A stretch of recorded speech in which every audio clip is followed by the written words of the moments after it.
Nossa, que balde de água fria, hein? Uma temporada regular daquelas, sabe? Mais de 60 vitórias, melhor campanha do leste. E aí, pá, uma eliminação por 4-1 já na segunda rodada e com 3 derrotas em casa. É inegável a decepção que isso gerou.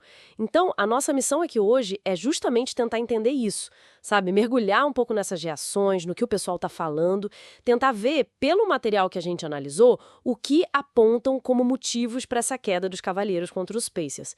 E olha, a carga emocional é forte, né? Frustração, raiva, tristeza, até um ar meio de já vi esse filme antes, sabe? Exato. E essa sensação de repetição, né?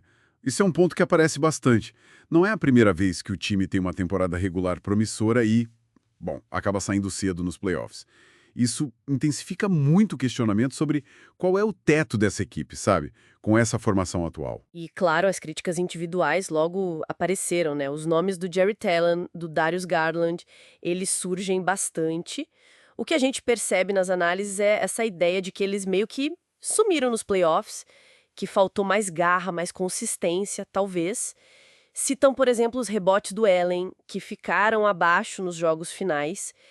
E tem os questionamentos sobre as lesões do Garland, claro, mas também sobre o desempenho dele mesmo em momentos decisivos. O que me chamou a atenção foi a quantidade de gente pedindo troca, sabe? Envolvendo um deles ou os dois. Isso é visto como algo realmente possível? Olha, essa é uma pergunta chave, né? A viabilidade dessas trocas sempre depende de muitos fatores, tipo o valor de mercado deles agora, depois desses playoffs. Mas falando em jogadores, o Donovan Mitchell também está no centro do debate.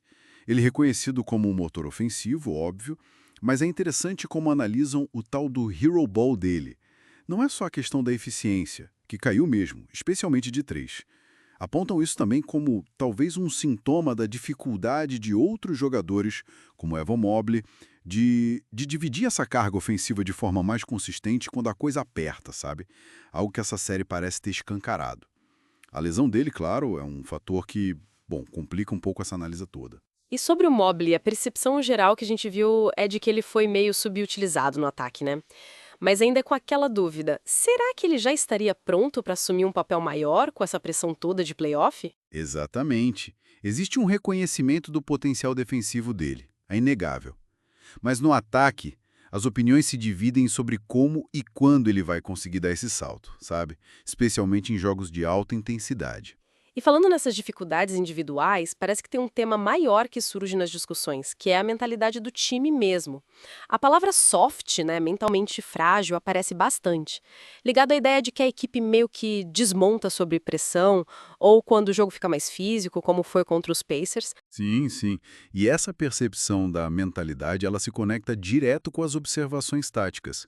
Muitos comentaristas destacam um aparente abandono daquilo que funcionou na temporada regular, né? A movimentação de bola, o jogo mais perto da cesta.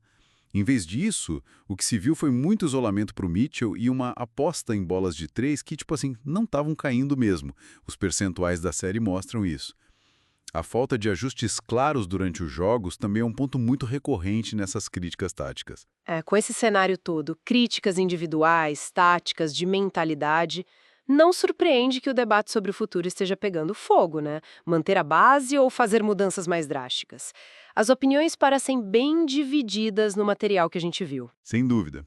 E as implicações são grandes. Discute-se muito essa possibilidade de trocas com Allen e ou Garland, talvez para construir mais claramente em torno do Mitchell e do Mobley, mas o dilema central que as fontes levantam é esse. As lesões foram um fator principal para essa eliminação ou elas serviram meio que como uma desculpa para problemas mais fundos, de encaixe, de atitude mesmo? E ainda tem que considerar o contexto financeiro, né? As regras da liga, especialmente aquela coisa do segundo apron da Luxury Tax, que na prática limita bastante as opções de times com folhas salariais muito altas, né? Isso pode complicar qualquer plano de mudança mais agressivo. Mundo no ar a partir dessas discussões. É muita frustração, né? E um desejo forte por algum tipo de mudança, seja qual for. Mas, por outro lado, também se reconhece a boa temporada regular, foi divertida de assistir e existe aquela pontinha de esperança, talvez um pouco cautelosa, de que as lesões tenham sido mesmo o fator decisivo ou que esse grupo ainda possa evoluir junto.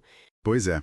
E isso nos deixa com uma reflexão final, baseada nessas análises, para o pessoal que acompanha a gente pensar. Considerando essas eliminações seguidas nos playoffs, será que esse núcleo atual de jogadores consegue desenvolver a resiliência, a mentalidade para superar essa barreira? Ou será que uma mudança mais estrutural é de fato o único caminho para a equipe poder sonhar mais alto no futuro? Fica aí a questão para pensar.